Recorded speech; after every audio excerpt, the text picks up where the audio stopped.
SSC বা নবম দশম শ্রেণীর ভূগোল ও পরিবেশ। আজকে আমরা নবম অধ্যায় থেকে আলোচনা শুরু করব।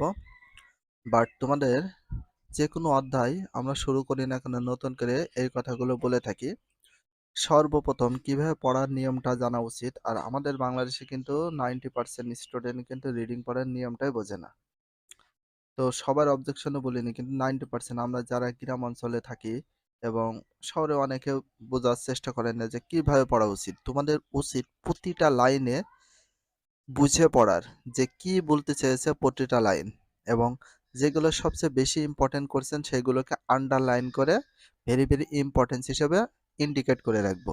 যেগুলো ইম্পর্টেন্স লাইন, যেগুলো প্রশ্ন, বহু নির্বাচন প্রশ্ন, সংক্ষিপ্ত প্রশ্ন, যাতে সেগুলো বুঝতে পারি। এবং তার সাথে যেগুলো বেস্ট অফ ইম্পর্টেন্ট কোশ্চেন থাকবে সেগুলোকে আমরা নোট করে ফেলবো।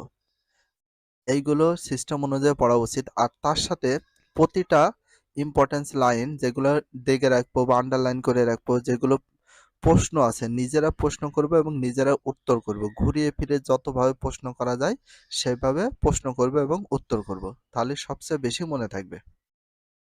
তো দেখো কিভাবে পড়া শুরু করা যায়। সম্পদ ও অর্থনৈতিক কার্যাবলী, রিসোর্স অ্যান্ড ইকোনমিক অ্যাক্টিভিটিস। মানুষের প্রাত্যহিক চাহিদা মেটানোর জন্য সম্পদ প্রয়োজন। প্রাত্যহিক মানে প্রতিদিন। মানুষের প্রাত্যহিক চাহিদা মেটানোর জন্য কোনটার প্রয়োজন? সম্পদের প্রয়োজন। মানুষের প্রাত্যহিক চাহিদা মেটানোর জন্য কোনটা প্রয়োজন? সম্পদের প্রয়োজন।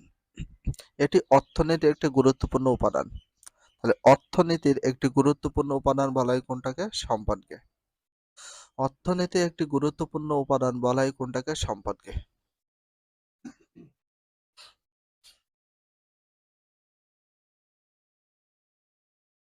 সম্পদের ব্যবহার ভিত্তিতে পৃথিবীর বিভিন্ন দেশের মানুষ ভৌগোলিকভাবে কোনো ধরনের অর্থনৈতিক কার্যাবলীর সঙ্গে জড়িত তা জানা যাবে।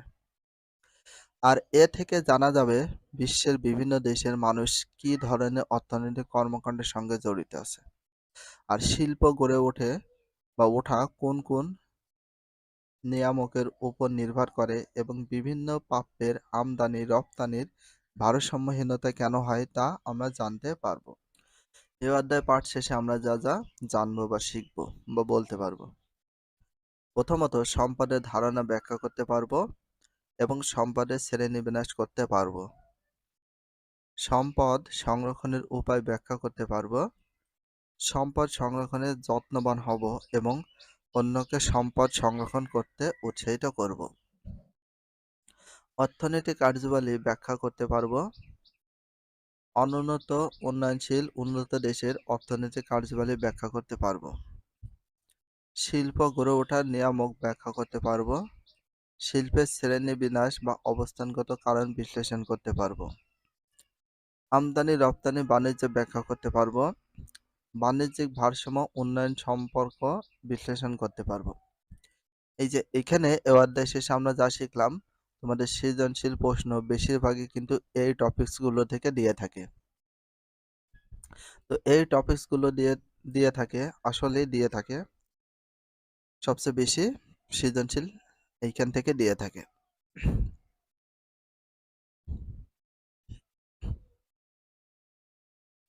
সম্পদের ধারণা, কনসেপ্ট অফ রিসোর্স। যা কিছু নির্দিষ্ট প্রযুক্তি, অর্থনীতি এবং সামাজিক অবস্থায় ব্যবহার করা যায় তাই সম্পদ। তাহলে সম্পদ কাকে বলে? একটা সংজ্ঞা, এটা মেমোরাইজ করতে হবে। আবার যা কিছু নির্দিষ্ট প্রযুক্তি, অর্থনীতি এবং সামাজিক অবস্থার ব্যবহার করা যায় তাকে কি বলে? সম্পদ বলে। পেট্রোলিয়াম, খনিজ তেল এর ব্যবহার, উত্তোলন জানার সঙ্গে সঙ্গে এটি একটি রাষ্ট্রের গুরুত্বপূর্ণ সম্পদ পরিণত হয়েছে। পেট্রোলিয়াম অথবা খনিজ তেল উত্তোলনে জানার সঙ্গে সঙ্গে এটি একটি রাষ্ট্রের গুরুত্বপূর্ণ সম্পদে পরিণত হয়েছে।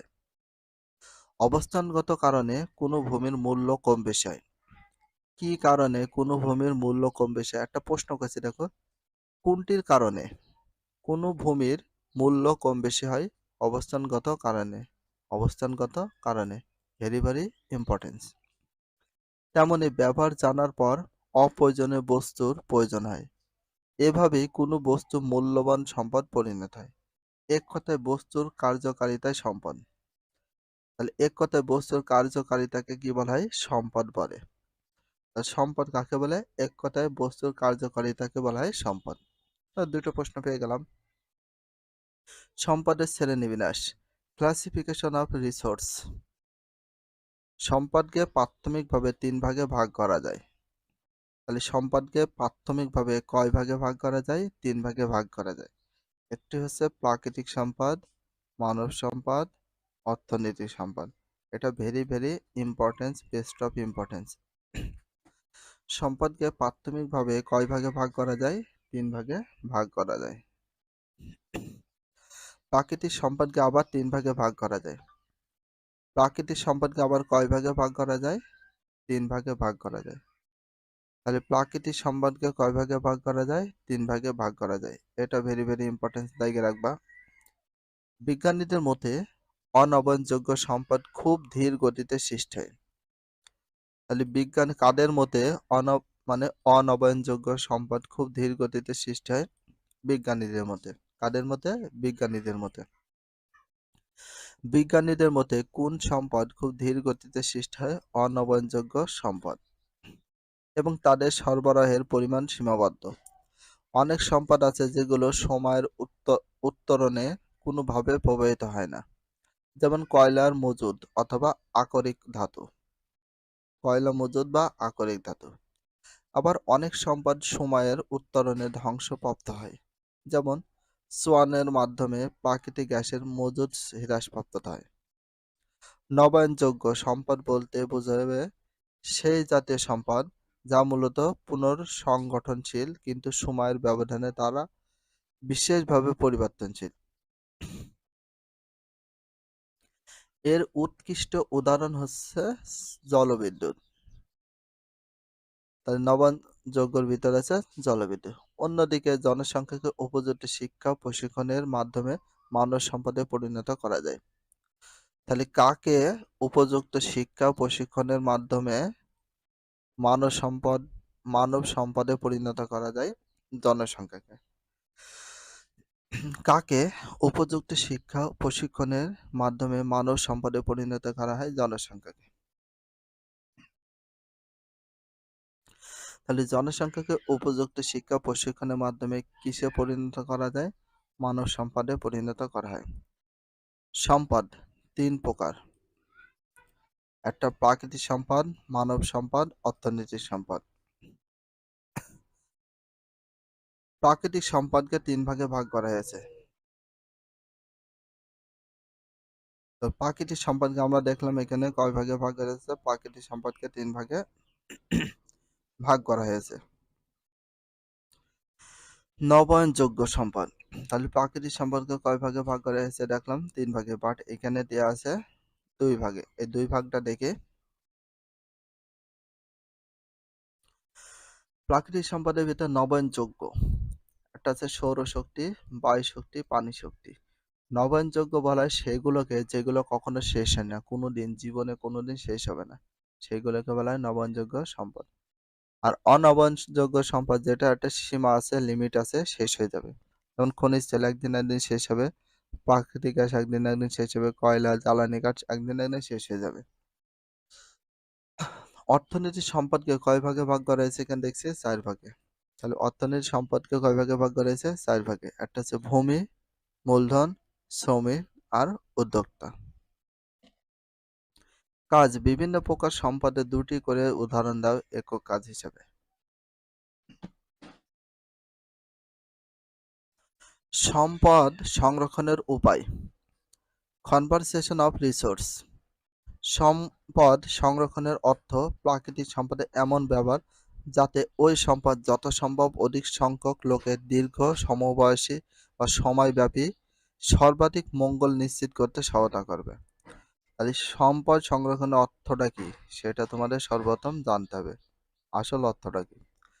সংরক্ষণ ধারণার অপর নাম জীবনাচরণ। সংরক্ষণ ধারণার অপর নাম জীবনাচরণ। জীবনাচরণ ভেরি ভেরি ইম্পর্টেন্ট। সংরক্ষণ ধারণার অপর নাম জীবনাচরণ। তাহলে সংরক্ষণ ধারণার অপর নাম কি? জীবনাচরণ। শিক্ষা, মানবিক বৃত্তি, সত্যাচরণ, ন্যায়বিধান, সত্য অনুসন্ধান, কর্তব্যপরায়ণ বা প্রকৃতির প্রতি ভালোবাসার অপর নাম সংরক্ষণ। শিক্ষা, মানবিক বৃত্তি, সত্য আচরণ, ন্যায়বিধান, সত্য অনুসন্ধান, কর্তব্যপরায়ণ বা প্রকৃতির প্রতি ভালোবাসার অপর নাম সংরক্ষণ। অর্থনীতিবিদদের মতে সম্পদ অসীম নয়, সসীম।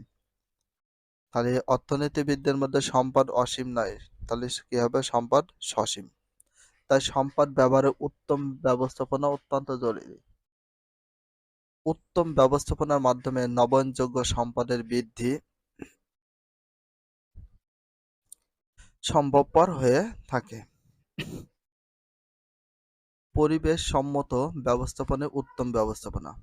তাহলে কোন ব্যবস্থাপনায় উত্তম ব্যবস্থাপনা? পরিবেশ সম্মত ব্যবস্থাপনায় উত্তম ব্যবস্থাপনা। Very very important. কোন ব্যবস্থাপনায় উত্তম ব্যবস্থাপনা? পরিবেশ সম্মত। অনবায়নযোগ্য সম্পদ সম্পূর্ণরূপে ধ্বংস হতে পারে। তাহলে অনবায়নযোগ্য সম্পদ সম্পূর্ণরূপে একদিন একদিন ধ্বংস হতে পারে, যেমন তেল পোড়ানো। কিন্তু নবায়নযোগ্য সৌরশক্তিকে কাজে লেগে সৌরবিদ্যুৎ, পানি শক্তিকে কাজে লাগিয়ে জলবিদ্যুৎ উৎপাদন করলে পরিবেশের কোনো ক্ষতি হয় না। এছাড়া বিভিন্ন ব্যবহৃত বস্তুকে রিসাইকেলিং করে পুনরায় সম্পদ রূপে ব্যবহার করা যায়। এতে সম্পদের অপচয় কম হয়। যেমন পানিকে রিসাইকেলিং করা যায়।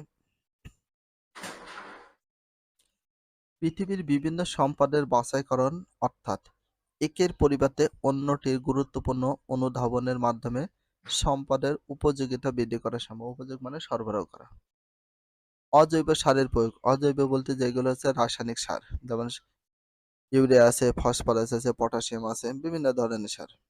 সারের প্রয়োগে প্রাথমিক ফলন বাড়লেও পরবর্তীতে অধিক সারের প্রয়োগে জমির ক্ষতি সাধিত হয়। এরূপ ক্ষেত্রে জৈবিক সারের বৃদ্ধি সাধনের ব্যাপারটি চিন্তা করা যায়। কৃষি মৃত্তিকা, আর মৃত্তিকা মানে মাটি। তাহলে কৃষি মৃত্তিকা বা মাটি রক্ষা করার জন্য বিভিন্ন রকম মৃত্তিকা সংরক্ষণের পদ্ধতি ব্যবহার করা যেতে পারে, যেমন সোপান চাষ বা শস্য আবর্তন। সোপান চাষ বা শস্য আবর্তন। এছাড়া অকৃষি অঞ্চলে বনায়নের মাধ্যমে মৃত্তিকাকে সংরক্ষণ করা যায়। অকৃষি অঞ্চলে, যেখানে কৃষিকাজ হয় না, সেখানকার মাটি বনায়নের মাধ্যমে মৃত্তিকাকে সংরক্ষণ করা যায়। কোন অঞ্চলে? বনায়নের মাধ্যমে মৃত্তিকাকে সংরক্ষণ করা যায়। মৃত্তিকা বলতে মাটিকে সংরক্ষণ করা যায় কোন অঞ্চলে? অকৃষি অঞ্চলে, যেখানে কৃষিকাজ হয় না। তাই বাংলাদেশের ভূমি, পানি, বিভিন্ন খনিজ, প্রাকৃতিক পরিবেশ রক্ষায় সকলকে সচেতন হওয়া উচিত এবং এগুলো অপচয় রোধ করা গেলে আমাদের সম্পদের স্থায়িত্ব বৃদ্ধি পাবে। এক্ষেত্রে 3R: রিডিউস, রিইউজ, রিসাইকেল। এই কারণে বলে 3R। একটা জিনিসকে বারবার ব্যবহার করার জন্য কি করা হয়? রিডিউস, রিইউজ অথবা রিসাইকেল। সম্পদ সংরক্ষণে সম্পদের ব্যবহার হ্রাস, সম্পদের পুনর্ব্যবহার, সম্পদের পুনর্নবায়ন, এই 3 পদ্ধতি ব্যবহার জরুরি। তাহলে কি কি? সম্পদের সংরক্ষণে সম্পদের হ্রাস, সম্পদের পুনর্ব্যবহার, সম্পদের পুনর্নবায়ন, এই 3 পদ্ধতি ব্যবহার জরুরি। কয় পদ্ধতি? 3 পদ্ধতি। কাজ: সম্পদের অপচয় কিভাবে রোধ করা যায়? দলীয় কাজ। অর্থনৈতিক কর্মকাণ্ড, ইকোনমিক অ্যাক্টিভিটিস। পণ্য সামগ্রী ও সেবা কার্যের উৎপাদন, বিনিময় এবং ব্যবহারের সঙ্গে সম্পর্কযুক্ত যে কোনো মানবীয় আচরণে প্রকাশী অর্থনৈতিক কর্মকাণ্ড। তাহলে অর্থনৈতিক কর্মকাণ্ড কাকে বলে? এটা একটা সংজ্ঞা, বা তার সাথে আর একটা প্রশ্ন। দেখো, পণ্য সামগ্রী, পণ্য বলতে যে কোনো জিনিস। সেবা কার্যের উৎপাদন, সেবা বলতে যখন আমরা হাসপাতালে যাই তখন আমাদের সেবা করে, সে সেবা কার্যের। বিনিময়, একটা জিনিসের পরিবর্তে আর একটা জিনিস দেয়া, যেমন চালের পরিবর্তে গম দেয়া, অথবা চালের পরিবর্তে আমরা টাকা দিয়ে, এটা বিনিময়। ও ব্যবহারের সঙ্গে সম্পর্কযুক্ত কোনো মানবীয় আচরণ, মানুষের যে আচরণ প্রকাশ পায় তাকে কি বলে? অর্থনৈতিক কর্মকাণ্ড। তাকে কি বলে? অর্থনৈতিক কর্মকাণ্ড। অর্থনৈতিক কর্মকাণ্ডকে 3 ভাগে বিভক্ত। অর্থনৈতিক কর্মকাণ্ড কয় ভাগে বিভক্ত? 3 ভাগে বিভক্ত। Very very important. প্রথম পর্যায়, দ্বিতীয় পর্যায় এবং তৃতীয় পর্যায়। তাহলে অর্থনৈতিক কর্মকাণ্ড কয় ভাগে বিভক্ত? ৩ ভাগে বিভক্ত। প্রথম পর্যায়, দ্বিতীয় পর্যায় এবং তৃতীয় পর্যায়। প্রথম পর্যায়ে অর্থনৈতিক কর্মকাণ্ডটা আমরা একটু ভালো করে রিয়ালাইজ করি। Primary economic activities. প্রথম পর্যায়ের অর্থনৈতিক কর্মকাণ্ডে মানুষ প্রকৃতির সঙ্গে সরাসরি কাজ করে। কৃষি কার্যের ক্ষেত্রে মানুষ বীজ বপন করে। প্রকৃতি এই বীজকে অঙ্কুরিত করে শস্যে পরিণত করে। প্রকৃতির এই অবদান মানুষ পুরস্কার স্বরূপ গ্রহণ করে। পশু শিকার, মৎস্য শিকার, কাঠ সংগ্রহ, পশুপালন, খনিজ উত্তোলন এবং কৃষিকার্য প্রথম পর্যায়ে অর্থনৈতিক কর্মকাণ্ড। বাংলাদেশের অধিকাংশ মানুষ প্রথম পর্যায়ে অর্থনৈতিক কর্মকাণ্ডে জড়িত। দ্বিতীয় পর্যায়ে অর্থনৈতিক কর্মকাণ্ড। Secondary economic activities. দ্বিতীয় পর্যায়ের অর্থনৈতিক কর্মকাণ্ড মানুষ তার প্রথম পর্যায়ে কর্মকাণ্ড দ্বারা উৎপাদিত সামগ্রীর প্রক্রিয়ার মাধ্যমে গঠন করে, আকার পরিবর্তন করে, এর উপযোগিতা বৃদ্ধি করে। তাহলে দ্বিতীয় পর্যায়ে অর্থনৈতিক কর্মকাণ্ড মানুষ তার প্রথম পর্যায়ে কর্মকাণ্ড দ্বারা উৎপাদিত সামগ্রীর প্রক্রিয়ার মাধ্যমে কি করে? গঠন করা, আকার পরিবর্তন করে দেয়। কি পরিবর্তন? আকার পরিবর্তন করে, উপযোগিতা বৃদ্ধি করে। খনিজ লৌহ আকরিক উত্তোলন করে, তা থেকে লোহা শলাকা। তাহলে খনিজ লৌহ আকরিক উত্তোলন করে, তা থেকে শলাকা লোহা শলাকা। পেরেক, কি আছে? পেরেক, টিন, ইস্পাত ইত্যাদি অন্যান্য প্রয়োজনীয় দ্রব্য পরিণত করা হয়। রন্ধন কার্য, রন্ধন মানে রান্না কার্য থেকে আরম্ভ করে অত্যন্ত জটিল যন্ত্রপাতি প্রস্তুতকরণ সকল প্রকার কার্যে দ্বিতীয় পর্যায়ে কর্মকাণ্ড। তৃতীয় পর্যায়ের অর্থনৈতিক কর্মকাণ্ড। Tertiary economic activities. তৃতীয় পর্যায়ের অর্থনৈতিক কর্মকাণ্ড মানুষ প্রথম ও দ্বিতীয় পর্যায়ে কর্মকাণ্ড থেকে উৎপাদিত বস্তুসমূহের উপযোগিতা বৃদ্ধি করে এবং সেবা কার্য সম্পাদন করে। সেটা হচ্ছে তৃতীয় পর্যায়ের অর্থনৈতিক কর্মকাণ্ড। মানুষ প্রথম পর্যায় এবং দ্বিতীয় পর্যায়ে কর্মকাণ্ড থেকে উৎপাদিত বস্তুসমূহের উপযোগিতা বৃদ্ধি করে এবং সেবা কার্য সম্পাদন করে, তাকে বলে তৃতীয় পর্যায়ে অর্থনৈতিক কর্মকাণ্ড। কোনো দেশের উৎপাদিত পণ্যের ঊর্ধ্বতাংশ ঘাটতি অঞ্চল সমূহ প্রেরণ করলে ওই বস্তুর উপযোগিতা অনেক পরিমাণ বৃদ্ধি পায়। এটা সম্ভবপর হতে পারে ব্যবসা, বাণিজ্য, পরিবহন ইত্যাদি মাধ্যমে। তাহলে ব্যবসা, বাণিজ্য এবং পরিবহনের মাধ্যমে কি হতে পারে? তৃতীয় পর্যায়ে অর্থনৈতিক কর্মকাণ্ড। পাইকারি বিক্রেতা, খুচরা বিক্রেতা, ফেরিওয়ালা, পরিবেশক, ব্যাংকার, শিক্ষক, চিকিৎসক, নার্স, আইনজীবী, ধোপা, নাপিত, রিক্সা চালক প্রভৃতি অসংখ্য প্রকার জনসমষ্টিক কর্মকাণ্ড তৃতীয় পর্যায়ে অর্থনৈতিক কর্মকাণ্ডের অন্তর্ভুক্ত রয়েছে। তো তৃতীয় পর্যায়ে অর্থনৈতিক কর্মকাণ্ডের ভিতর কি কি রয়েছে? পাইকারি বিক্রেতা, খুচরা বিক্রেতা, ফেরিওয়ালা, পরিবেশক, ব্যাংকার, শিক্ষক, চিকিৎসক, নার্স, আইনজীবী, ধোপা, নাপিত, রিক্সা চালক প্রভৃতি অসংখ্য প্রকার জনসমষ্টিক কর্মকাণ্ড কোন পর্যায়ে অর্থনৈতিক কর্মকাণ্ড বলা হয়? তৃতীয় পর্যায়ে অর্থনৈতিক কর্মকাণ্ড। তৃতীয় পর্যায়ে অর্থনৈতিক কর্মকাণ্ডের অন্তর্ভুক্ত রয়েছে। তৃতীয় পর্যায়ে অর্থনৈতিক কর্মকাণ্ডের ভিতরে রয়েছে এই বিষয়গুলো। এখানে একটা ছক দিয়েছে তোমাদের, তো ছকটা কিভাবে পূরণ করতে হবে একটু বলি। দোকানদার, কামার, শিক্ষক, কৃষক, ব্যবসায়ী, নার্সের অর্থনৈতিক কার্যকে নিচে ছক উপস্থাপন করো দলীয় কাজ হিসেবে। তো এখানে দোকানদার, শিক্ষক, কৃষক, কর্মচারী, নার্সের অর্থনৈতিক কার্যকে নিচের ছকে উপস্থাপন করো দলীয় কাজ হিসেবে। তো এখানে দেখো তৃতীয় পর্যায়ে অর্থনৈতিক কর্মকাণ্ড কি কি রয়েছে তৃতীয় পর্যায়ে। তো এখানে তৃতীয় পর্যায়ের ভিতরে রয়েছে দেখো শিক্ষক, এই যে দেখো শিক্ষক, তারপরে নার্স, এটা তৃতীয় পর্যায়, এটা দেখো তৃতীয় পর্যায়, এইটাও তৃতীয় পর্যায়। আর কি আছে দেখো ফেরিওয়ালা আছে নাকি? না। তাহলে এখানে তৃতীয় পর্যায়ের ভিতরে কি কি পড়ছে? ধোপা, নাপিত, রিক্সা চালক, ফেরিওয়ালা, পরিবেশক, ব্যাংকার, শিক্ষক, নার্স, আইনজীবী, ধোপা, এইগুলো হচ্ছে তৃতীয় পর্যায়ে অর্থনৈতিক কর্মকাণ্ড।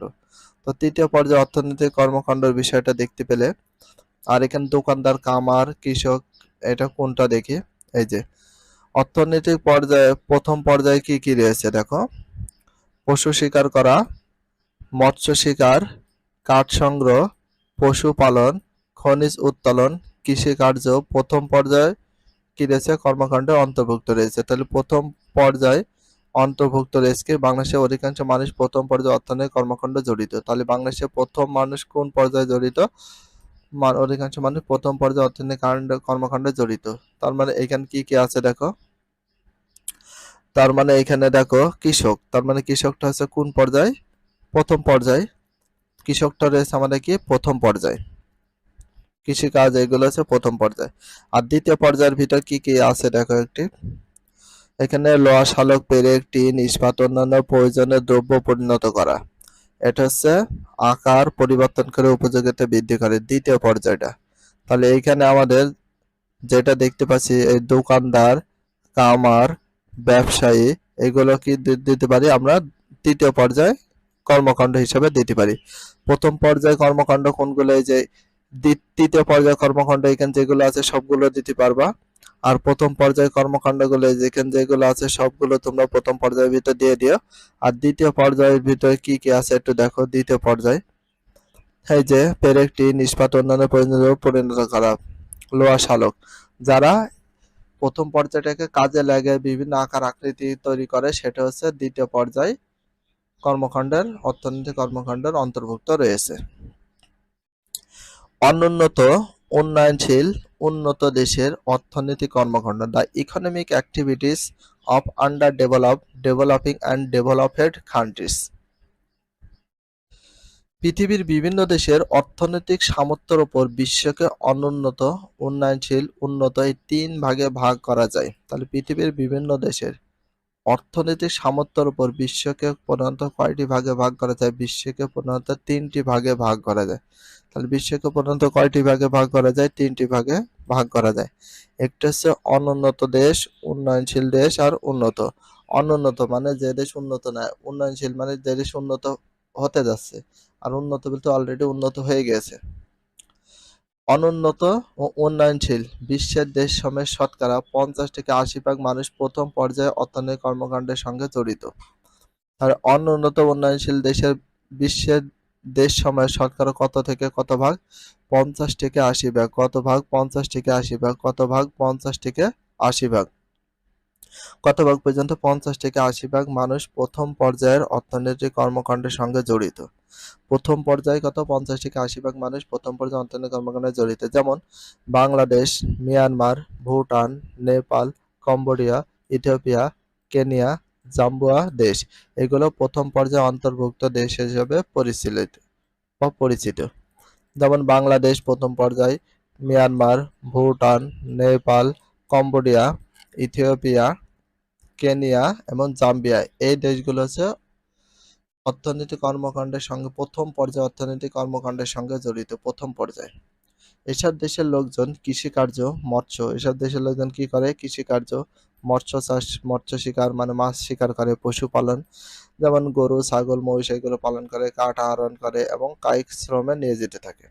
আর উন্নত বিশ্বের ভিতর কি কি রয়েছে দেখো। উন্নত বিশ্বের ভিতর কোন কোন দেশ আছে? আমেরিকা যুক্তরাষ্ট্র, কানাডা, জাপান, চীন, ইতালি, জার্মানি, ফ্রান্স, স্পেন, যুক্তরাজ্য, অস্ট্রেলিয়া, নিউজিল্যান্ড। শতকরা 80%-এর উপরে মানুষ দ্বিতীয় পর্যায় বা তৃতীয় পর্যায়ে কর্মকাণ্ডের সঙ্গে জড়িত। শতকরা কত ভাগ মানুষ? 80% মানুষ। শতকরা কত ভাগ মানুষ? 80% মানুষ। ভেরি ভেরি ইম্পর্টেন্ট, এইগুলো লিখে রাখবা। তাহলে শতকরা 80% মানুষ দ্বিতীয় পর্যায় এবং তৃতীয় পর্যায়ের সঙ্গে জড়িত। আর উন্নত দেশগুলোর ভিতরে কি কি আছে? আমেরিকা যুক্তরাষ্ট্র, কানাডা, জাপান, চীন, ইতালি, জার্মান, ফ্রান্স, স্পেন, যুক্তরাজ্য, অস্ট্রেলিয়া, নিউজিল্যান্ড এগুলো উন্নত দেশ রয়েছে। উন্নত দেশ কোন পর্যায়ের অর্থনৈতিক কর্মকাণ্ডে নিয়োজিত রয়েছে? প্রথম পর্যায়ে এবং দ্বিতীয় পর্যায়ে কর্মকাণ্ডের সঙ্গে জড়িত রয়েছে অর্থনৈতিক। যেমন কারখানা শ্রমিক, শিক্ষক, চিকিৎসক, প্রকৌশলী, নার্স, ব্যবসা, সাংস্কৃতিক কর্মকাণ্ড, রাজনীতি, গবেষণা, জনসেবায় নিয়োজিত থাকে। এসব দেশে শিক্ষার হার, জীবনযাত্রার মান মাথাপিছু অনুন্নত উন্নয়নশীল দেশের তুলনায় অনেক বেশি।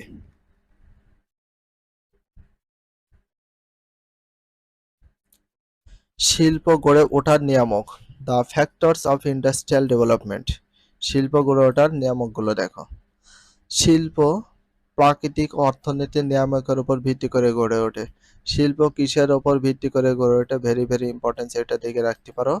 শিল্প প্রাকৃতিক ও অর্থনৈতিক নিয়ামকের উপর ভিত্তি করে গড়ে ওঠে। তাহলে শিল্প কিসে কোন নিয়ামকের উপর ভিত্তি করে গড়ে ওঠে? প্রাকৃতিক আর অর্থনৈতিক নিয়ামকের উপর। প্রাকৃতিক আর অর্থনৈতিক নিয়ামকের উপর শিল্প গড়ে ওঠে। এখন যার বলা হয় প্রাকৃতিক ও অর্থনৈতিক নিয়ামকের উপর ভিত্তি করে গড়ে ওঠে কোনটি? শিল্প। কোনটি গড়ে ওঠে? শিল্প। প্রাকৃতিক নিয়ামকগুলো হলো, হুবহু মেমোরাইজ করতে হবে। প্রাকৃতিক নিয়ামকগুলো কোনগুলো আছে? এক নম্বরে আছে জলবায়ু। জলবায়ু, শক্তি সম্পদের সান্নিধ্য, তারপরে কাঁচামালের সান্নিধ্য। আর অর্থনীতির নিয়ামকগুলো হলো, আর এটা হচ্ছে প্রাকৃতিক নিয়ামক, এটা হচ্ছে জলবায়ু, শক্তি সম্পদের স্বাধীন্য, কাঁচামালের স্বাধীন্য। এবং অর্থনীতির নিয়ামকগুলোর ভিতর আছে দেখো মূলধন মানে টাকা পয়সা, শ্রমিক সরবরাহ মানে জোন দেয়া, বাজারের সান্নিধ্য, সুষ্ঠু যোগাযোগ পরিবহন ব্যবস্থা রয়েছে, তারপর আধুনিক প্রযুক্তি ব্যবহার রয়েছে, সরকারি নিয়োগ বিনিয়োগ নীতি রয়েছে, স্থিতিশীল রাজনৈতিক অবস্থা রয়েছে। এগুলো হচ্ছে অর্থনীতির নিয়ামক। আর প্রাকৃতিক নিয়ামকের ভিতর তিনটা, জলবায়ু, শক্তি সম্পদ আর কাঁচামাল। বাকিগুলো সব অর্থনীতির নিয়ামকের উপর সবকিছু নির্ভর করে। প্রাকৃতিক নিয়ামক সমূহের ভিতর কি কি আছে একটু দেখো। প্রাকৃতিক নিয়ামক সমূহ যেটাকে বলে ন্যাচারাল ফ্যাক্টরস। এক নম্বরে হচ্ছে জলবায়ু। তাহলে জলবায়ু হচ্ছে প্রাকৃতিক নিয়ামকের অন্তর্ভুক্ত। জলবায়ু বলতে এখানে তাপমাত্রা, বৃষ্টিপাত, জলীয় বাষ্প, আর্দ্রতা ইত্যাদির প্রভাবকে বোঝানো হয়েছে। তাহলে তাপমাত্রা, বৃষ্টিপাত, জলীয় বাষ্প, আর্দ্রতা ইত্যাদি প্রভাবকে কি বোঝানো হয়েছে? জলবায়ু। জলবায়ু কি বোঝানো হয়েছে? জলবায়ু বোঝানো হয়েছে। আর জলবায়ু বলতে কি বোঝানো হয়েছে? তাপমাত্রা থাকতে হবে, বৃষ্টিপাত এবং জলীয় বাষ্প এবং আর্দ্রতা সবগুলো থাকলে, সব প্রভাবগুলো থাকলে সেটা জলবায়ু। আর জলবায়ুর বলতে কোনগুলোকে বোঝায়? তাপমাত্রা, বৃষ্টিপাত, জলীয় বাষ্প, আর্দ্রতা। আর তাপমাত্রা, বৃষ্টিপাত, জলবায়ু, আর্দ্রতার প্রভাবকে কি বোঝানো হয়েছে? জলবায়ু।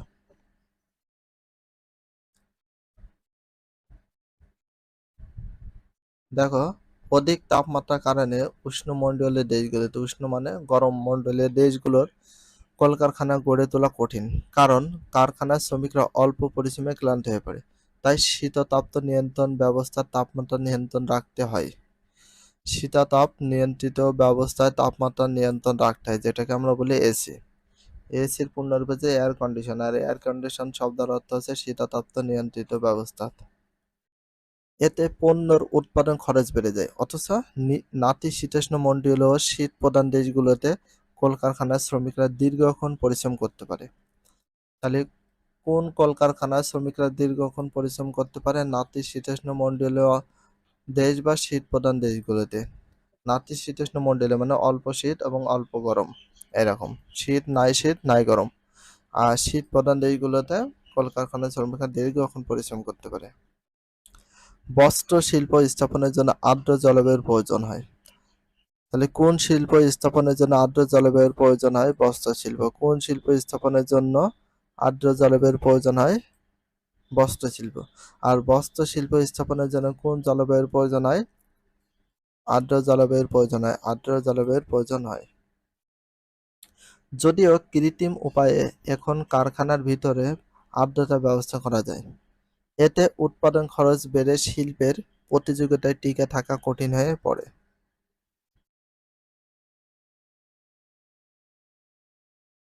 ২ নাম্বার, শক্তি সম্পদের সান্নিধ্য। শক্তি সম্পদের সান্নিধ্য।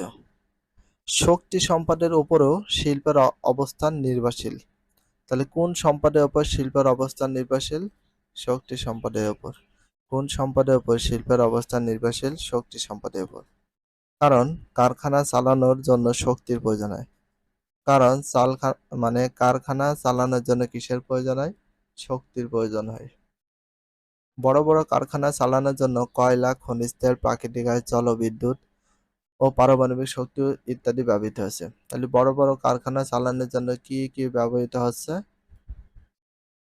বড় বড় কারখানা চালানোর জন্য কয়লা, খনিজ তেল, প্রাকৃতিক গ্যাস, জলবিদ্যুৎ ও পারমাণবিক শক্তি ব্যবহৃত হচ্ছে। সস্তায় শক্তি সম্পদ ব্যবহার করা একান্ত প্রয়োজন। সস্তায় শক্তি সম্পদ ব্যবহার করা একান্ত প্রয়োজন। সস্তায় কোন সম্পদ ব্যবহার করা একান্ত প্রয়োজন? শক্তি সম্পদ। সস্তায় কোন সম্পদ ব্যবহার করা একান্ত প্রয়োজন? শক্তি সম্পদ। যে সকল অঞ্চলে প্রচুর পরিমাণে শক্তি সম্পদ সরবরাহ ব্যবস্থা আছে সেখানে সাধারণত বিভিন্ন প্রকার শিল্প কেন্দ্রীভূত হয়। 3 নাম্বার, কাঁচামালের সান্নিধ্য। কাঁচামালটা খুবই প্রয়োজন শিল্প কারখানার জন্য। তাহলে কিসের জন্য কাঁচামালের প্রয়োজন? শিল্প কারখানার জন্য। কিসের জন্য কাঁচামালের প্রয়োজন? শিল্প কারখানার জন্য। আবার শিল্প কারখানার জন্য কি প্রয়োজন? কাঁচামালের প্রয়োজন। কাঁচামাল ছাড়া শিল্প চলবে না। তাই যে স্থানে কাঁচামাল পাওয়া যায় সেই স্থানে বা এর নিকটে শিল্প গড়ে ওঠে। যেমন বাংলাদেশের রাঙামাটি চন্দ্রকোনায় বাঁশ।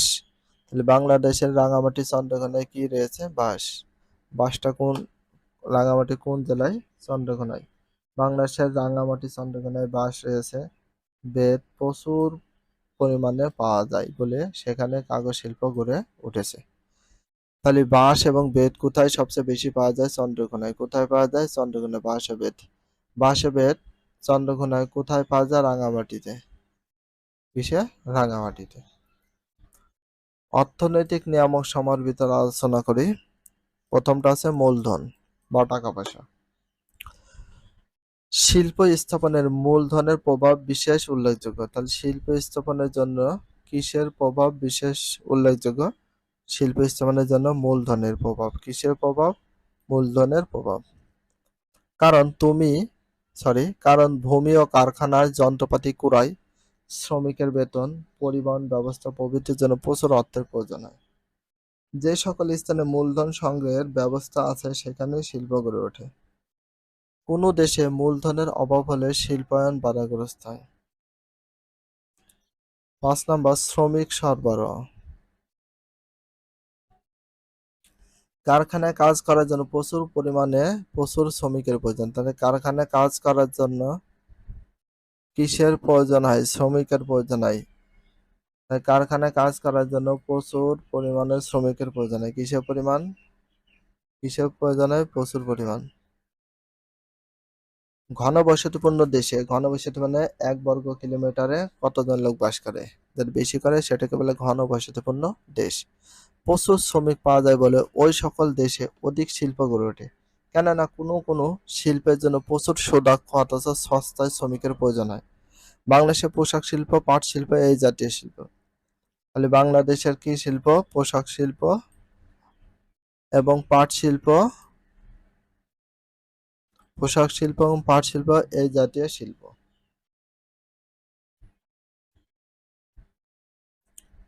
6 নাম্বার দেখো, বাজারের সান্নিধ্য।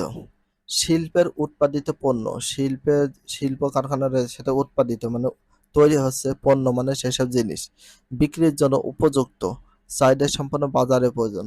চাহিদা সম্পন্ন করবে সেরকম কিসের প্রয়োজন হবে? বাজারের প্রয়োজন হয়। শিল্পের উৎপাদিত পণ্য বিক্রি করার উপযুক্ত চাহিদা সম্পন্ন কিসের প্রয়োজন হয়? বাজারের প্রয়োজন হয়। উপযুক্ত বাজার পাওয়া না গেলে শিল্পের টিকে থাকা দুরূহ হয়ে পড়ে। এর জন্য বাজারের নিকটবর্তী স্থানে শিল্প সাধারণত গড়ে ওঠে। তাহলে কিসের নিকটবর্তী স্থানে শিল্প সাধারণত গড়ে ওঠে? বাজারের নিকটবর্তী স্থানে। বাজারের নিকটবর্তী স্থানে। যে অঞ্চলে জনবসতি ঘন সে অঞ্চলে শিল্পজাত দ্রব্যের চাহিদা বেশি। যে অঞ্চলে জনবসতি ঘন সে অঞ্চলে শিল্পজাত দ্রব্যের চাহিদা বেশি। 7, সুষ্ঠু যোগাযোগ পরিবহন ব্যবস্থা। শিল্প স্থাপনের জন্য ভালো যাতায়াত ব্যবস্থা, সুষ্ঠু পরিবহন ব্যবস্থা অপরিহার্য। যে দেশে সড়কপথ, রেলপথ, নৌপথ, আকাশপথ যত উন্নত সেই দেশের অধিকাংশ শিল্পই সম্পদ ও অর্থনৈতিক কার্যাবলী। ঢাকা, নারায়ণগঞ্জ ও চট্টগ্রামের সঙ্গে যোগাযোগ ব্যবস্থা ভালো বলেই বাংলাদেশের অন্যান্য স্থানের তুলনায় এখানে বিভিন্ন ধরনের শিল্প গড়ে উঠেছে। ঢাকা, নারায়ণগঞ্জ এবং চট্টগ্রামের যোগাযোগ বেশি ভালো বলে। ঢাকা, নারায়ণগঞ্জ এবং চট্টগ্রামের যোগাযোগ ব্যবস্থা বেশি ভালো বলে বাংলাদেশের অন্যান্য স্থানের তুলনায় এখানে সবচেয়ে বেশি শিল্প গড়ে উঠেছে। 8 নাম্বার আধুনিক প্রযুক্তি ব্যবহার। শিল্পে আধুনিক প্রযুক্তি ব্যবহার ব্যতীত কোনো দেশের পণ্য বিশ্বের প্রতিযোগিতায় টিকে থাকা সম্ভব নয়। কারণ আধুনিক প্রযুক্তির মাধ্যমে উৎপাদিত পণ্যের চাহিদা বিশ্বব্যাপী। তাহলে আধুনিক প্রযুক্তির মাধ্যমে উৎপাদিত পণ্যের চাহিদা কেমন? বিশ্বব্যাপী।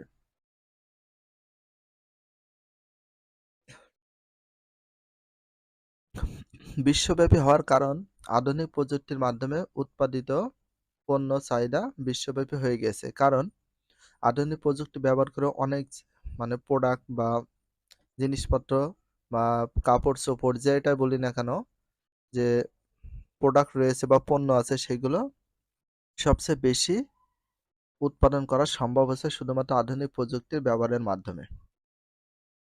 এজন্য জাপান, চায়না, জার্মানি, যুক্তরাষ্ট্র, যুক্তরাজ্য প্রভৃতি দেশের পণ্য চাহিদা বিশ্বব্যাপী।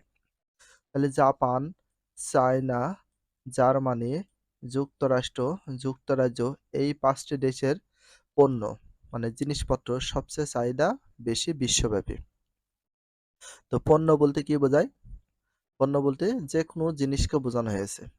আর চাহিদা, চাহিদা বলতে আমরা অনেকে বুঝি না। চাহিদা বলতে একটা জিনিস মানুষ যেটা চায়, বা মনে করো একটা দেশে প্যান্ট অথবা টি-শার্ট অথবা যে কোনো শার্ট হোক না কেন সেটা একটা চাহিদা বেশি। তো সেটা চাই, সে কারণে বলে সেটাকে চাহিদা।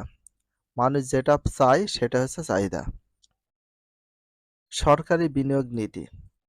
সরকারি বিনিয়োগ নীতি। তো বিনিয়োগ বলতে কি বোঝায়? একটা জিনিসের পরিবর্তে আরেকটা জিনিস দেওয়া, সেটা কিন্তু বিনিয়োগ। বাট বিনিয়োগ বিভিন্ন প্রকার হয়। তো আমরা ফার্স্টে একটু পড়ি। শিল্পে দেশি বিদেশি বিনিয়োগ আকৃষ্ট করতে কোনো দেশের সরকারকে প্রণোদনামূলক নীতি গ্রহণ করতে হয়। প্রণোদনামূলক নীতি গ্রহণ করতে হয়। তাহলে শিল্পে দেশি বিদেশি বিনিয়োগ আকৃষ্ট করতে কোনো দেশের সরকারকে প্রণোদনামূলক কিছু নীতি গ্রহণ করতে হয়। কোনো দেশের ঘোষিত বিনিয়োগ নীতি বিনিয়োগকারীদের যত অনুকূল হয় শিল্প স্থাপনের সংখ্যা তত বৃদ্ধি পায়। 10 নম্বর স্থিতিশীল রাজনৈতিক অবস্থা। রাজনৈতিক স্থিতিশীল হচ্ছে দেশি বিদেশি বিনিয়োগের অন্যতম নিয়ামক। রাজনৈতিক স্থিতিশীল হচ্ছে দেশি বিদেশি বিনিয়োগের অন্যতম নিয়ামক। তাহলে দেশি বিদেশি বিনিয়োগের অন্যতম নিয়ামক কোনটা? রাজনৈতিক স্থিতিশীলতা। রাজনৈতিক স্থিতিশীলতা। দেশি ও বিদেশি বিনিয়োগের অন্যতম নিয়ামক বলা হয় কোনটিকে? রাজনৈতিক স্থিতিশীলতা। পৃথিবীর যে দেশসমূহে গণতন্ত্র প্রাতিষ্ঠানিক রূপ পায় সেই দেশসমূহ শিল্প স্থাপনের সংখ্যা বৃদ্ধি পায় এবং তাতে দেশের অর্থনীতি মজবুত হয়। পৃথিবীতে যে দেশসমূহ পৃথিবীর যেসব দেশগুলো গণতন্ত্র প্রাতিষ্ঠানিক রূপ পায় সে দেশসমূহ শিল্প স্থাপনের সংখ্যা বৃদ্ধি পায়। শিল্প স্থাপনের সংখ্যা যদি বৃদ্ধি পায় তাতে দেশের অর্থনীতি মজবুত হয়। এই জন্য শিল্প উৎপাদন বাড়াতে হবে। শিল্পের শ্রেণীবিন্যাস। Classification of industries. খনিজ, কৃষিজ, প্রাণীজ, বনজ প্রভৃতি প্রাকৃতিক সম্পদের উপর ভিত্তি করে বিভিন্ন প্রকার শিল্প গড়ে উঠেছে। তাহলে কিসের ওপর ভিত্তি করে বিভিন্ন প্রকার শিল্প গড়ে উঠেছে? প্রাকৃতিক সম্পদের উপর ভিত্তি করে। যেমন রয়েছে খনিজ পদার্থ, কৃষিজ, তারপর প্রাণীজ, তারপর বনজ। এই 4টি বিষয় তো প্রাকৃতিক। তো প্রাকৃতিক সম্পদের উপর ভিত্তি করে বিভিন্ন প্রকার কি গড়ে উঠেছে? শিল্প গড়ে উঠেছে। তাহলে 3টা প্রশ্ন পাচ্ছি দেখো এখানে। খনিজ, কৃষিজ, প্রাণীজ, বনজ প্রভৃতি কোন সম্পদের উপর ভিত্তি করে বিভিন্ন প্রকার শিল্প গড়ে উঠেছে? প্রাকৃতিক সম্পদের উপর ভিত্তি করে। তাহলে প্রাকৃতিক সম্পদের উপর ভিত্তি করে বিভিন্ন প্রকার কি গড়ে উঠেছে? শিল্প গড়ে উঠেছে। তো প্রাকৃতিক সম্পদের উপর ভিত্তি করে বিভিন্ন প্রকার শিল্প গড়ে উঠেছে কোন প্রাকৃতিক সম্পদগুলোর উপর ভিত্তি করে? বনজ, কৃষিজ, প্রাণীজ এবং খনিজ এগুলা। সাধারণত শিল্পের আকার অনুসারে একে 3 ভাগে ভাগ করা যায়। শিল্পের আকার অনুসারে শিল্পকে কয় ভাগে ভাগ করা যায়? 3 ভাগে ভাগ করা যায়। Very very important. সাধারণত শিল্পের আকার অনুসারে কয়টি শ্রেণীতে ভাগ করা যায়? 3টি শ্রেণীতে ভাগ করা যায়। ক্ষুদ্র শিল্প, মাঝারি শিল্প আর একটা আছে বৃহত্তর শিল্প। তাহলে সাধারণত শিল্পের আকার অনুসারে শিল্পকে কয় ভাগে ভাগ করা যায়? 3 ভাগে ভাগ করা যায়। একটা ক্ষুদ্র, মাঝারি, বৃহত্তর শিল্প। ভেরি ভেরি ইম্পর্টেন্ট, দেখে রাখো। তো ক্ষুদ্র শিল্পের ভিতর কি কি আছে দেখি। যে শিল্পে কম শ্রমিক ও স্বল্প মূলধনের প্রয়োজন হয় এই শিল্পে শ্রমিক ক্ষুদ্র যন্ত্রপাতি উপকরণের সাহায্যে উৎপাদন সম্পন্ন করে থাকে। কম কাঁচামালের স্বল্প উৎপাদন করা হয়। তাহলে যে শিল্পে কম শ্রমিক লাগে এবং স্বল্প মূল্যের মূলধনের প্রয়োজন হয় সেটা হচ্ছে ক্ষুদ্র শিল্প। ক্ষুদ্র যন্ত্রপাতি লাগে এবং উপকরণের সাহায্যে উৎপাদন সম্পন্ন করা থাকে তাকে কম কাঁচামালে স্বল্প উৎপাদন করা হয়। এই ধরনের শিল্পগুলো গ্রাম বা শহর এলাকায় ব্যক্তি মালিকানায় গড়ে ওঠে, যেমন তাঁত শিল্প, বেসরকারি বেকারি কারখানা, ডেইরি ফার্ম ইত্যাদি। তাহলে ক্ষুদ্র শিল্পের ভিতর কি কি আছে? তাঁত শিল্প, বেকারি কারখানা, ডেইরি ফার্ম ইত্যাদি। তো সবসময় মনে রাখবা, উদাহরণগুলো থেকে বেশি তোমাদের এমসিকিউ আসবে, প্রশ্নগুলো আসে। এভাবে বলতে পারে তাঁত শিল্প, বেকারি কারখানা, ডেইরি ফার্ম ইত্যাদি এই তিনটি কি ধরনের শিল্প? ক্ষুদ্র শিল্প। আর ক্ষুদ্র শিল্পের ভিতরে কি কি রয়েছে? তাঁত শিল্প, বেকারি কারখানা, ডেইরি ফার্ম। এইভাবে পড়তে হবে। 2 নাম্বার আছে মাঝারি শিল্প। যে শিল্প শতাধিক শ্রমিকের সমন্বয়ে গঠিত হয় তাকে মাঝারি শিল্প বলে। তাহলে মাঝারি শিল্প কাকে বলে? এটা একটা সংজ্ঞা। যে শিল্প শতাধিক শ্রমিকের সমন্বয়ে গঠিত তাকে মাঝারি শিল্প বলে। আবার আরেকটা প্রশ্ন আছে, দেখো, যে শিল্প শতাধিক শ্রমের সমন্বয়ে গঠিত হয় তাকে কি শিল্প বলে? মাঝারি শিল্প বলে। তাকে কি শিল্প বলে? মাঝারি শিল্প বলে। যেমন চামড়া শিল্প, তৈরি পোশাক শিল্প। তাহলে চামড়া শিল্প অথবা তৈরি পোশাক শিল্প তাহলে কি ধরনের শিল্প? মাঝারি শিল্প। তাহলে মাঝারি শিল্পের ভিতর কি কি আছে? চামড়া শিল্প আর তৈরি পোশাক শিল্প।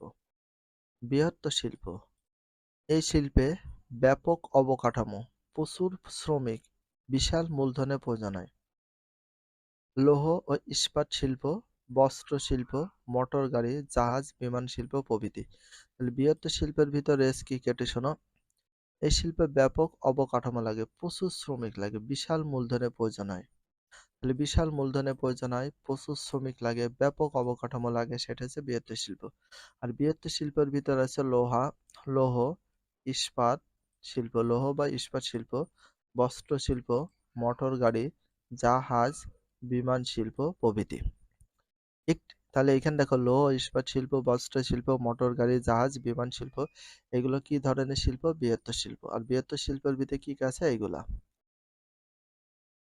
তারপরে আছে দেখো, একটি দেশের অর্থনৈতিক প্রবৃদ্ধি, বৈদেশিক মুদ্রার আয় এবং হাজার হাজার বেকারের কর্মসংস্থানের ব্যবস্থা হয়। এই শিল্প সাধারণত শহরের কাছাকাছি স্থানে গড়ে ওঠে। তাহলে একটি দেশের অর্থনৈতিক প্রবৃদ্ধি ঘটায়, বৈদেশিক মুদ্রা আয় হয়, হাজার হাজার বেকার কর্মসংস্থান ব্যবস্থা হয় এই বৃহত্তর শিল্পে। অবশ্যই বৃহত্তর শিল্প বা শিল্পগুলো অত্যন্ত প্রয়োজন। প্রতিটি গ্রাম অথবা প্রতিটি শহরে যেখানে প্রয়োজন যোগাযোগ সুবিধার্থে সেখানে কিন্তু এই শিল্প কারখানাগুলো তৈরি করা উচিত। আমদানি ও রপ্তানি বাণিজ্য, ইম্পোর্ট অ্যান্ড এক্সপোর্ট ট্রেড। তো আমদানি বলতে কি বোঝায় একটু শোনো। বাইরের দেশ থেকে যখন আমাদের দেশের ভিতর কোনো জিনিস ঢোকে সেটা হচ্ছে আমদানি। আর রপ্তানি বলতে কি বোঝায়? আমাদের দেশ থেকে কোনো দেশে কোনো জিনিস যদি পাঠানো হয় বা বিক্রি করা হয় সেটা হচ্ছে রপ্তানি। তাহলে ইম্পোর্ট বলতে আমদানি, অ্যান্ড মানে এবং বা ও, আর এক্সপোর্ট মানে রপ্তানি, আর ট্রেড মানে ব্যবসা। পৃথিবীর কোনো দেশই সকল সম্পদের স্বয়ংসম্পূর্ণ নয়। তাহলে পৃথিবীর কোনো দেশই সকল সম্পদের স্বয়ংসম্পূর্ণ নয়, আসলে নয়। তাহলে পৃথিবীর কোনো দেশে কিসের সকল মানে পৃথিবীর কোনো দেশে কিসের স্বয়ংসম্পূর্ণ নয়? সম্পদের স্বয়ংসম্পূর্ণ নয়। বিভিন্ন দেশ আন্তর্জাতিক বাণিজ্য প্রোটোকল মেনে তাদের জাগরণের চাহিদা অনুসারে পণ্য মানে যে কোনো জিনিস অন্য দেশ থেকে নিয়ে আসা হয় এবং উদ্ধৃত পণ্য অন্য দেশে রপ্তানি করে থাকে, এবং আমাদের দেশে যেসব জিনিসপত্র আছে, পণ্য আছে, দ্রব্য সামগ্রী আছে, সেগুলো অন্য দেশে রপ্তানি করা হয় মানে পাঠানো হয়, বিক্রি করা হয়। আর এটাকে আমরা আমদানি রপ্তানি বাণিজ্য বলে থাকি। তাহলে এটাকে আমরা কি বলি? আমদানি রপ্তানি বাণিজ্য বলে থাকি। কোনগুলো? আমাদের দেশে পণ্য অন্য দেশে যাবে, অন্য দেশে পণ্য আমাদের দেশে যখনই নিয়ে আসবো তখন হচ্ছে আমদানি রপ্তানি বাণিজ্য বলে থাকি। জাপান জাপান লৌহ ইস্পাতের তৈরি ভারী যন্ত্রপাতি। তাহলে জাপান লৌহ ইস্পাতের তৈরি ভারী যন্ত্রপাতি, ইলেকট্রনিক্স সামগ্রী, মোটর গাড়ি, জাহাজ, বিভিন্ন শিল্পদ্রব্য রপ্তানি করে। এটা হচ্ছে জাপান। এবং এ দেশে বিভিন্ন দেশ থেকে লোহা কয়লা আমদানি করে থাকে। এ দেশ মানে বাংলাদেশ বা আমাদের দেশ বিভিন্ন দেশ থেকে লোহা বা কয়লা আমদানি করে থাকে। লোহা আর কয়লা কি করে আমদানি করে থাকে, মানে অন্য দেশ থেকে কিনে নিয়ে আসা হয়।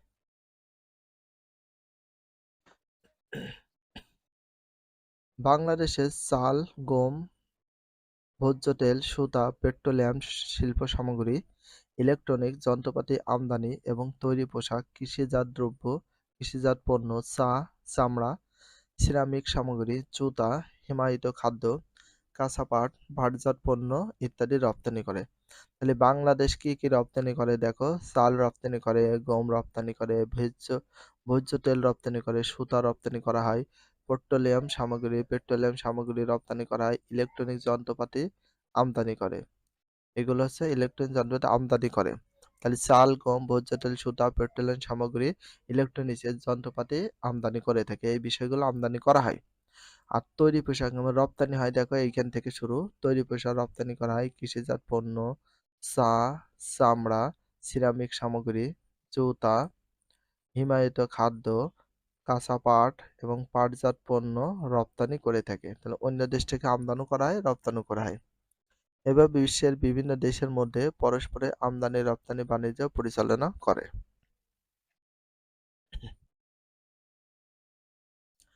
বাণিজ্যিক ভারসাম্য উন্নয়নের সম্পর্ক, trade balance and development of relationship. বাণিজ্যিক ভারসাম্য ও উন্নয়ন সম্পর্ক। ট্রেড মানে ব্যবসা, ব্যালেন্স মানে ভারসাম্য, অ্যান্ড মানে এবং, ডেভেলপমেন্ট মানে উন্নয়ন, অপরায়ের মধ্যে, তো রিলেশনশিপ মানে সম্পর্ক। পৃথিবীর বিভিন্ন দেশের মধ্যে বাণিজ্যিক ভারসাম্য সমান নয়। তাহলে পৃথিবীর বিভিন্ন দেশের মধ্যে বাণিজ্যিক ভারসাম্য কি সমান নয়, অর্থাৎ আমদানি ও রপ্তানির মধ্যে বিস্তর পার্থক্য বিদ্যমান থাকে। বিশ্বের যে কোনো দেশের অর্থনৈতিক সামর্থ্যের ওপর আমদানি রপ্তানি ভারসাম্য। তাহলে বিশ্বের যে কোনো দেশের কৃষির সামর্থ্যের ওপর আমদানি রপ্তানির ভারসাম্য রয়েছে, অর্থনৈতিক সামর্থ্যের ওপর, এবং সেই সঙ্গে উন্নয়ন সম্পর্ক বিদ্যমান থাকে। অর্থনৈতিকভাবে মানে টাকা পয়সার দিক থেকে অগ্রসর দেশের সঙ্গে উন্নয়নশীল উন্নত দেশের অধিকাংশ ক্ষেত্রেই অসম বাণিজ্য সম্পর্ক বিদ্যমান থাকে। তবে উন্নয়ন সম্পর্কের ওপর ভিত্তি করে অসম বাণিজ্যিক সম্পর্কের ব্যবধান কমতে পারে। চীন ও ভারতের সঙ্গে বাংলাদেশের অসম বাণিজ্যিক সম্পর্ক বিদ্যমান। চীনের সাথে প্রচুর বাণিজ্য করা হয় এবং ভারতের সঙ্গে প্রচুর পরিমাণ বাংলাদেশের মানুষ বাণিজ্য করে থাকে। তার মানে এখানে বলেছে চীন ও ভারতের সঙ্গে বাংলাদেশের অসম বাণিজ্যিক সম্পর্ক কি রয়েছে, বিদ্যমান রয়েছে। কারণ এইসব দেশ থেকে বাংলাদেশের রপ্তানি চেয়ে আমদানি বেশি করে থাকে। কারণ এইসব দেশ থেকে যেমন ভারত, চীন রপ্তানির চেয়ে আমদানির পরিমাণ বেশি করে থাকে। সবচেয়ে বেশি কি করে আমদানি করে, কিন্তু রপ্তানি বেশি করে না। এটাকে বাণিজ্যিক ঘাটতি বলে। তাহলে এটাকে আমরা কি বলে থাকবো, বাণিজ্যিক ঘাটতি। কারণ রপ্তানি যেমন করতে হবে বা আমদানিও করতে হবে তেমন, কিন্তু রপ্তানি চেয়ে মানে আমদানি বেশি করা হলে অন্য দেশ থেকে নিয়ে আসলে সেইগুলো কি হয়ে যায়, বাণিজ্যিক ঘাটতি বলে। অন্যদিকে বাংলাদেশ যুক্তরাষ্ট্রের সাথে রপ্তানি বাণিজ্যে এগিয়ে রয়েছে। অন্যদিকে বাংলাদেশ কোন দেশের সাথে বাণিজ্যিক দিক থেকে এগিয়ে রয়েছে, রপ্তানি?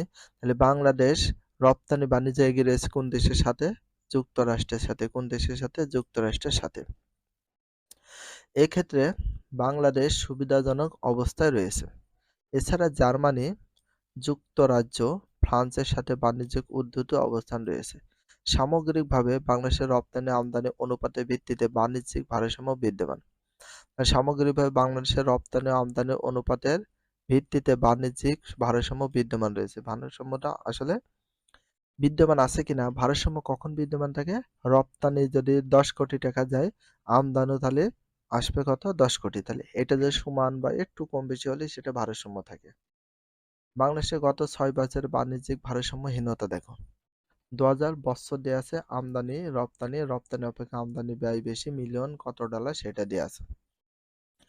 2015 সালে আমদানি করা হয়েছে কত, $40,685, আর রপ্তানি করা হয়েছে $31,208। তার মানে এখানে ঘাটতি, তাহলে এখানে কত, $9,476 ঘাটতি হয়েছে। মানে আমদানি করা হয়েছে বেশি, রপ্তানি করা হয়েছে কম। 2016 সালে 39,715 ইউএস ডলার, মিলিয়ন ডলার। আর এটা করা হয়েছে 34,257। তার মানে এখানে রপ্তানি ঘাটতি, এটাও বাণিজ্যিক ঘাটতি হয়েছে। 2017 43,491 মিলিয়ন ডলার, এখন 34,655, তার মানে এখানে কম। 2028 সালে 54,463, আর রপ্তানি হয়েছে 36,668। 2019 সালে 55,438, 40,535, এখানে ঘাটতি। 2020 সালে 50,691, এখানে 33,674, তার মানে এটাও ঘাটতি। সবগুলো বেশিরভাগ ঘাটতি হয়েছে। তার মানে রপ্তানি অপেক্ষা আমদানি ব্যয় বেশি, আমদানি পরিমাণটা বেশি হয়েছে, ব্যয়টাও বেশি হয়েছে। এটা হচ্ছে বাংলাদেশের গত 6 বছরের বাণিজ্যিক ভারসাম্যহীনতা রয়েছে। ভারসাম্যহীনতা যদি সমান হইতো রপ্তানি আমদানি, তাহলে ভারসাম্য থাকতো। আর ভারসাম্যহীনতা কখন বলা হয়? আমদানি বেশি রপ্তানি কম, তাহলে ভারসাম্যহীনতা। ভিডিওটি এখানে শেষ করছি। যদি ভিডিওটি ভালো লাগে চ্যানেলে সাবস্ক্রাইব, পেজ হলে ফলো করে দিও, তার সাথে একটা লাইক এবং একটা কমেন্ট করে দাও। নেক্সট ভিডিও পাওয়ার জন্য অবশ্যই বেল আইকনটা অল করে রাখো, যাতে নিউ ভিডিও আপলোডের সাথে সাথে সর্বপ্রথম তোমাদের কাছে নোটিফিকেশনটা পৌঁছে যায়। If you love this video, please subscribe my channel, like, comment, share, hit the bell icon for getting next video. So everyone, take care, love you, আল্লাহ হাফেজ, বাই বাই। যে এখানে যে বহু নির্বাচনী প্রশ্নের উত্তরগুলো আছে, এটা সম্পূর্ণ তোমাদের রিডিং বা বইয়ের ভিতরে থাকবে। আর যত সৃজনশীল কোশ্চেন আছে নিজে ফ্রি হ্যান্ডে লেখা ট্রাই করতে হবে। আর ফ্রি হ্যান্ডে লেখার জন্য অবশ্যই তোমাদের রিডিং গুলো খুব সুন্দর করে ভালোভাবে বুঝে বুঝে পড়তে হবে। তো ফার্স্টে আমরা শুরু করি বহু নির্বাচনী প্রশ্ন। 1 নাম্বার দেখো, বাংলাদেশের রপ্তানি পণ্য কোনটি? বাংলাদেশের রপ্তানি পণ্য এর ভিতর কোনটা আছে? পোশাক, তৈরি পোশাক। 2 নাম্বার, কিভাবে নবায়নযোগ্য সম্পদ বৃদ্ধি করা যায়? উত্তম ব্যবস্থাপনার মাধ্যমে, উত্তম ব্যবস্থাপনার মাধ্যমে। এখানে একটা উদ্দীপক দিয়েছে, সেখান থেকে 3 আর 4 নম্বর প্রশ্ন উত্তর দিতে হবে। দেখো নিচের অনুচ্ছেদটি পড়ে 3 ও 4 নম্বর প্রশ্নের উত্তর দাও। তুহিন যে প্রতিষ্ঠানে চাকরি করে তার বিপুল শ্রমিকের সংখ্যা, বিশাল মূলধন, ব্যাপক অবকাঠামো রয়েছে। 3 নাম্বার দেখো, তুহিন কোন শিল্প কারখানায় কাজ করে? বৃহত্তর শিল্প কারখানায় কাজ করে, কারণ বিপুল পরিমাণ শ্রমিক, বিশাল মূলধন, ব্যাপক অবকাঠামো রয়েছে শুধুমাত্র বৃহত্তর শিল্পে। 4 নাম্বার দেখো, এই ধরনের শিল্পের অবস্থান হয়ে থাকে কোথায়? শহরের পাশে। শহরের পাশে হয় শহরের কাছাকাছি, শহরের ভিতরে নয়, শহরের পাশে অথবা শহরের কাছাকাছি হয়ে থাকে। তাহলে 1 আর 2 নাম্বার উত্তর। এখানে সৃজনশীল কোশ্চেন আছে, একটু দেখো। 1 নাম্বার যে সৃজনশীল আছে, তো এই সৃজনশীল কোশ্চেনের অ্যান্সার গুলো করার পূর্বে ফার্স্ট টাইমে তোমাদেরকে অবশ্যই উদ্দীপক এবং কোশ্চেনটা পড়ে নিতে হবে। দেখো, ঢাকার অদূরে ডেমরা থেকে নারায়ণগঞ্জ শহর পর্যন্ত শীতলক্ষ্যা নদীর তীর ঘেঁষে দীর্ঘদিন ধরে নানা ধরনের শিক্ষা প্রতিষ্ঠান গড়ে উঠেছে। এর মধ্যে EPZ, jute mills, cotton mills উল্লেখযোগ্য। তাহলে অনেক শিল্প প্রতিষ্ঠান যেটা গড়ে উঠেছে তার ভিতরে কি দেখলাম? ইপিজেড, জুট মিলস আর কটন মিলস রয়েছে। ইপিজেড এর পূর্ণরূপ হচ্ছে এক্সপোর্ট প্রসেসিং জোন, আর জুট বলতে পাটের মিল, আর কটন মিল বলতে তুলার মিল। ক নাম্বার দেখো, কৃষিকাজ কোন ধরনের কর্মকাণ্ড? আর তোমাদেরকে সবসময় বলি, ক আর খ কোনো উদ্দীপকের সাথে মিল থাকবে না, এটা সম্পূর্ণ বইয়ের ভিতর থেকে দিয়ে দেবে। এই জন্য ক আর খ উদ্দীপকের একটু মিল থাকবে না, উদ্দীপকের সাথে মিল থাকবে গ আর ঘ। ক নম্বর দেখো, কৃষিকাজ কোন ধরনের কর্মকাণ্ড? তো ভূগোল ও পরিবেশ নবম অধ্যায় যে সৃজনশীল প্রশ্ন ছিল 1 নম্বর প্রশ্নের উত্তর দেখো, কৃষিকাজ প্রথম পর্যায়ে অর্থনৈতিক কর্মকাণ্ড। তাহলে কৃষিকাজ প্রথম পর্যায়ে কি কর্মকাণ্ড? অর্থনৈতিক কর্মকাণ্ড। খ নাম্বার, বাণিজ্য ঘাটতি বলতে কি বোঝায়? এখানে কিন্তু একটা সংজ্ঞা দিতে চেয়েছে, সংজ্ঞা দিলে হবে। বাট খ নাম্বার যেহেতু 2 মার্ক, এই জন্য তোমাদের অবশ্যই কি করতে হবে? একটু ব্যাখ্যা করতে হবে। চলো শুরু করি। প্রথমে আছে দেখো, খ নাম্বার উত্তর, একটি দেশ যখন পণ্য রপ্তানির তুলনায় আমদানি বেশি করে তখন তাকে বাণিজ্য ঘাটতি বলে। রপ্তানি বলতে আমাদের দেশ থেকে অন্য দেশে যখন পণ্যগুলো পাঠানো হয় সেটা হচ্ছে রপ্তানি। আর আমদানি বলতে অন্য দেশ থেকে আমাদের দেশে যখন কোনো পণ্য কিনে আনা হয় সেইগুলো হচ্ছে কি আমদানি বলা হয়। একটি দেশ যখন পণ্য রপ্তানির তুলনায় আমদানি বেশি করে তখন তাকে বাণিজ্য ঘাটতি বলে। রপ্তানির চেয়ে আমদানি বেশি হলে বাণিজ্য ঘাটতি বলে। পৃথিবীর বিভিন্ন দেশের মধ্যে বাণিজ্যিক ভারসাম্যতা সমান নয়। অধিকাংশ ক্ষেত্রে অর্থনৈতিকভাবে অগ্রসর দেশের সঙ্গে উন্নয়নশীল ও অনুন্নত দেশের অসম বাণিজ্যিক সম্পর্ক বিদ্যমান থাকে। ফলে উন্নয়নশীল দেশগুলোতে ব্যাপক বাণিজ্য ঘাটতি দেখা যায়। যেমন 2014 থেকে 15 সালে বাংলাদেশের বাণিজ্য ঘাটতি ছিল 13,881.26 মিলিয়ন মার্কিন ডলার। সূত্র বাংলাদেশের অর্থনীতি সমীক্ষা রয়েছে 2016 সালের। এই সমীক্ষাটা দেখলে তোমরা বুঝতে পারবা তাহলে কতটুকু ঘাটতি ছিল। গ নম্বর প্রশ্নটা আমরা পড়বো। তো গ নম্বর প্রশ্নটা কি আছে দেখো, 146 পৃষ্ঠায় প্রশ্নগুলো রয়েছে। গ নাম্বার, উদ্দীপকে উল্লেখিত শিল্পগুলো কোন শ্রেণী ব্যাখ্যা করো। গ নাম্বার উত্তর, উদ্দীপকে উল্লেখিত শিল্পগুলো হলো ইপিজেড, জুট ও কটন মিলস। আলোচ্য শিল্পগুলো ডেমরা থেকে নারায়ণগঞ্জ পর্যন্ত শীতলক্ষ্যা নদীর তীরে ঘেঁষে গড়ে উঠেছে। সাধারণত বৃহত্তর শিল্প গড়ে ওঠার জন্য প্রচুর শ্রমিক, মূলধন, ব্যাপক অবকাঠামো প্রয়োজন হয়। উদ্দীপকে আলোচ্য শিল্পগুলোতে বিভিন্ন রপ্তানিমুখী পণ্য আছে, যেমন বস্ত্র, পাট এবং পাটজাত দ্রব্য তৈরি ও প্রক্রিয়াজাত করা হয়, যার জন্য প্রচুর শ্রমিক ও মূলধনের প্রয়োজন হয়। এছাড়া বৃহত্তর শিল্প শহরের কাছাকাছি গড়ে ওঠে, যা উদ্দীপকে আলোচ্য শিল্পগুলোর ক্ষেত্রেও দেখা যায়। সুতরাং উদ্দীপকে উল্লেখিত শিল্পগুলো বৃহত্তর শিল্পের অন্তর্ভুক্ত। আসলে যেটা দেখলাম সেটা বৃহত্তর শিল্পের অন্তর্গতই রয়েছে। দেখো, ঘ নম্বর প্রশ্ন, উক্ত অঞ্চলে শিল্প গড়ে ওঠার প্রাকৃতিক কারণ বিশ্লেষণ করো।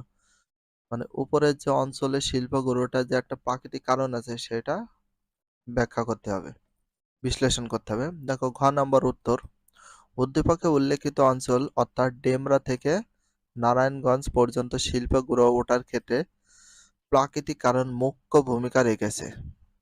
এ অঞ্চলে শিল্প গড়ে ওঠার প্রাকৃতিক কারণগুলো হলো জলবায়ু।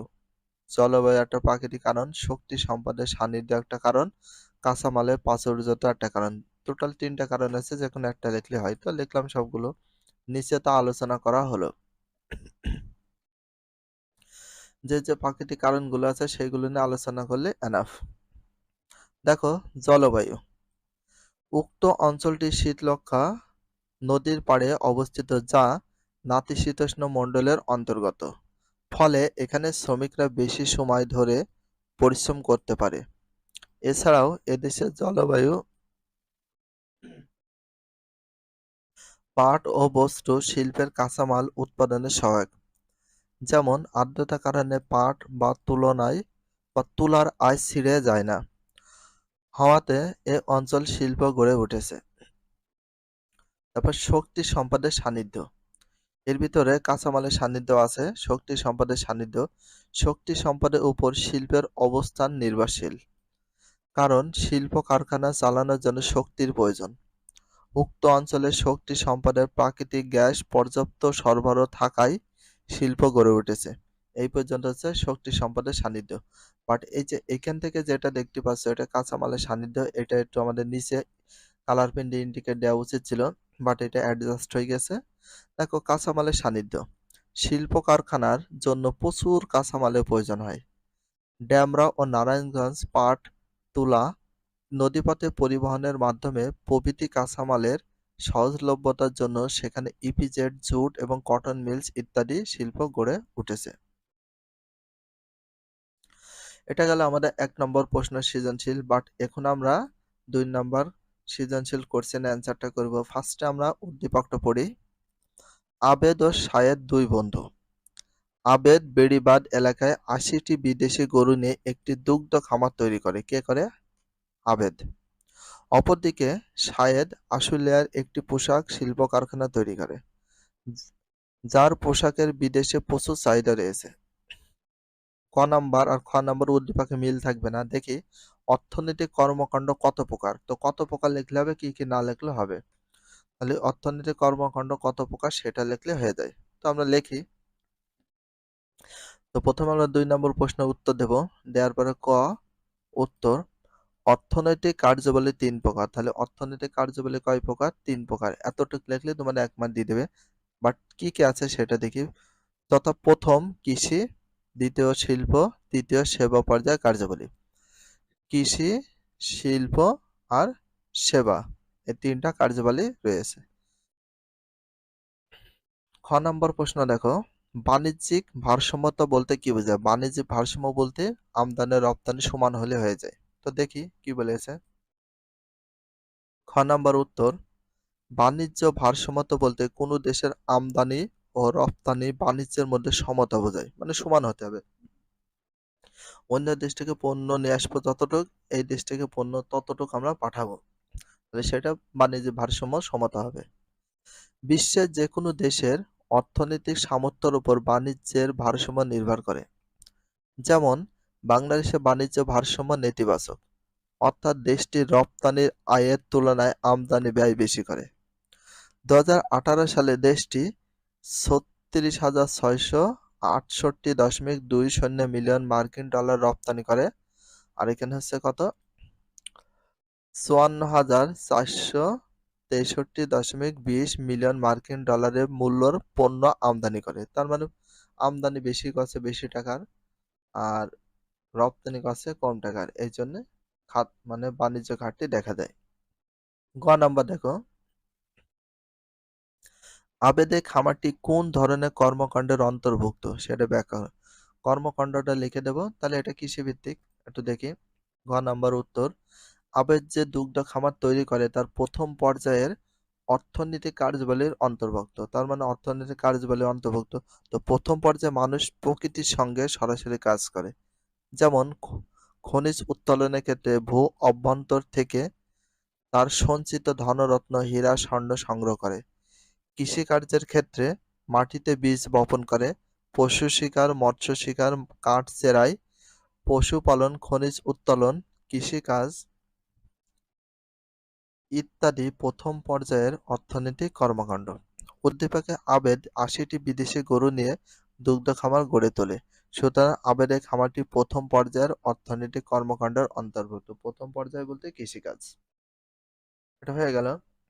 ঘ নাম্বার দেখো, সায়েদের শিল্পটি বাংলাদেশের অর্থনৈতিক উন্নতিতে কিরূপ ভূমিকা পালন করে? উত্তর সাপেক্ষে যুক্তি উপস্থাপন করো। শিল্প কারখানা তৈরি করে পোশাকের কারখানা। দেখি এখানে কি বলা হয়েছে। ঘ নাম্বার উত্তর, সায়েদের স্থাপিত শিল্পটি হচ্ছে পোশাক শিল্প। বাংলাদেশে অর্থনৈতিক উন্নয়নে পোশাক শিল্পের ভূমিকা অপরিসীম। দেশের রপ্তানি আয়ের সিংহভাগ আসে তৈরি পোশাক শিল্প থেকে। ফলে তা দেশের বাণিজ্যিক ঘাটতি কমিয়ে আনতে সহায়তা করছে। বাংলাদেশ অর্থনীতি সমীক্ষা ২০১৬ অনুযায়ী ২০১৪ থেকে ১৫ সাল তৈরি পোশাক রপ্তানি করে ২৮,০৯৪.১৬ মিলিয়ন মার্কিন ডলার আয় করে, যা মোট রপ্তানি আয়ের শতকরা ৮২.০১ ভাগ। প্রায় ৫০ লক্ষ লোক প্রত্যক্ষ পরোক্ষভাবে পোশাক শিল্পের সাথে জড়িত। সূত্র বিকেএমইএ। এদের মধ্যে শতকরা ৯০ ভাগ নারী শ্রমিক। সস্তা শ্রম বাজার এবং সহজলভ্য শ্রমিক বিদ্যমান থাকায় বাংলাদেশে পোশাক শিল্প বিস্তার লাভ করেছে।